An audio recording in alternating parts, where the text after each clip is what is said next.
Hola a todos, nos encontramos una vez más comentando un fallo. La noticia destacada de esta semana es: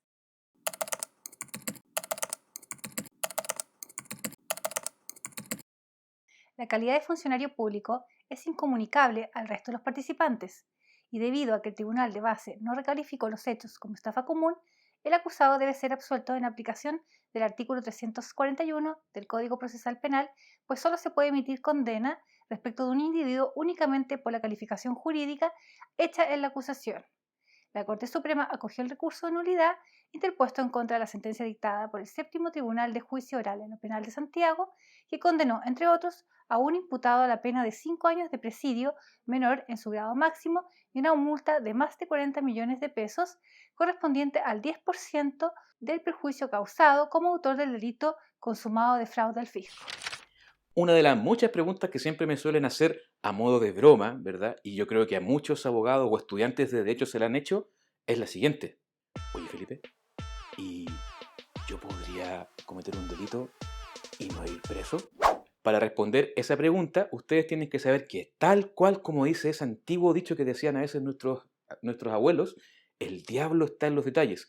Y en el derecho eso también se puede aplicar, porque muchas veces un pequeño detalle en la forma en que se califica un hecho puede cambiar sustancialmente el resultado de un juicio. En este caso, en particular, el acusado fue condenado junto a otros coimputados como autor del delito de fraude al fisco. Bueno, principalmente se le acusó porque se le había destinado y se le había encargado la construcción de diversos retenes policiales en la comuna de Aysén y también la mantención de otros cuarteles de la policía, concretamente de carabineros, en la misma zona. El acusado, junto a otros participantes, distrajeron fondos, principalmente con contabilidad creativa, desviando bastante dinero del erario fiscal, concretamente más de 400 millones de pesos. Esto, a todas luces, para alguien que lo puede ver desde afuera, es el delito de fraude al fisco. Y de hecho, la Fiscalía formalizó al acusado junto con los demás partícipes por 4 delitos reiterados de estafa al fisco cometidos de entre los meses de julio a octubre del año 2013, como ya lo habíamos mencionado antes, por la construcción y mantención de estos retenes policiales en la región de Aysén. Como ya nos adelantaba el acusado, junto con los otros participantes, fue condenado, ¿verdad? Pero aquí está el detalle. Fue condenado por autor de fraude al fisco. Y en su recurso de nulidad que interpuso ante la Corte Suprema, el imputado indicó que él nunca tenía la calidad de funcionario público. Por lo tanto, él no podía cometer el delito de fraude al fisco que contempla el artículo 239 del Código Penal chileno. En ese sentido, la Corte Suprema le da la razón al acusado al decir que, mire, sí, es cierto, usted no es funcionario público. Quizás otro de los que participaron con usted en el delito sí lo eran, pero esa calidad de funcionario público no se comunica al resto de los participantes del delito. Felipe, pero no fue condenado por fraude al fisco. ¿Por qué no lo condenaron por otro delito si se apropió de tanto dinero? Yo me pregunto lo mismo, pero aquí hay que hacer un paréntesis. En derecho, al hablar de comunicabilidad o de incomunicabilidad, nos referimos a si una o más características que posee uno de los autores del delito se compartirá o no se compartirá al resto de quienes le ayudaron a ejecutar el acto ilícito. Por lo tanto, al abordar este tema es importante distinguir entre dos tipos de personas, el intraneus y el extraneus. El intraneus es aquel sujeto que posee una cualidad o calidad especial respecto de sus demás copartícipes y esta calidad es la que determinará el tipo base a investigar o a sancionar.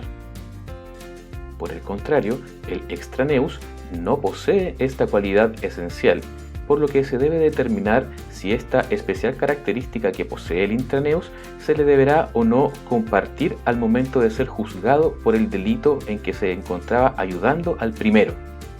En la noticia destacada de esta semana, al acusado se le estaba juzgando por su participación en un delito de fraude al fisco que exige que quien lo comete posea la calidad de empleado público, calidad que este acusado no tenía al momento de cometer el ilícito. Por lo tanto, no debía ser juzgado por el delito de fraude al fisco, sino por lo que la ley denomina el delito base, que en este caso es el delito de estafa común. La comunicabilidad es lo indispensable y lo sustancial en esta noticia, porque es cierto, el condenado nunca fue funcionario público y de hecho el Ministerio Público debió haberlo formalizado por el delito de estafa común, no por el delito de fraude al fisco. Incluso la Corte Suprema le dice al ente persecutor, oiga, pero ¿y ustedes en ninguna instancia del juicio se les ocurrió recalificar estos hechos respecto del resto de los acusados que no eran funcionarios públicos, incluido este acusado, ¿verdad? ¿Por qué no los imputaron a los demás como autores de estafa común e insistieron a todos por condenarlos como autores de fraude al fisco?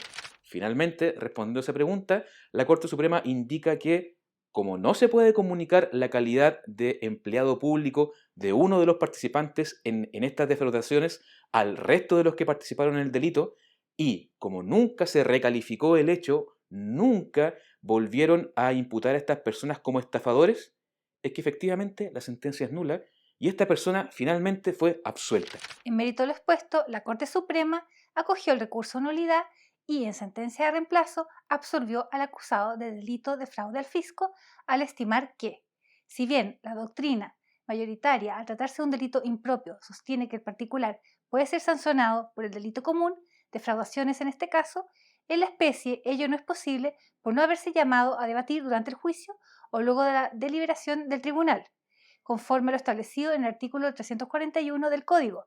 Sobre esta posibilidad, en especial, la concurrencia de las exigencias del tipo penal. ¿Y tú? ¿Cómo hubieras sancionado a estas personas? ¿Hubieras recalificado a todos los demás como estafadores, que fue lo que no se hizo nunca en el juicio? Déjanos tus opiniones y tus comentarios aquí, abajo en la caja de comentarios, de manera respetuosa, y nos veremos próximamente en otra noticia destacada.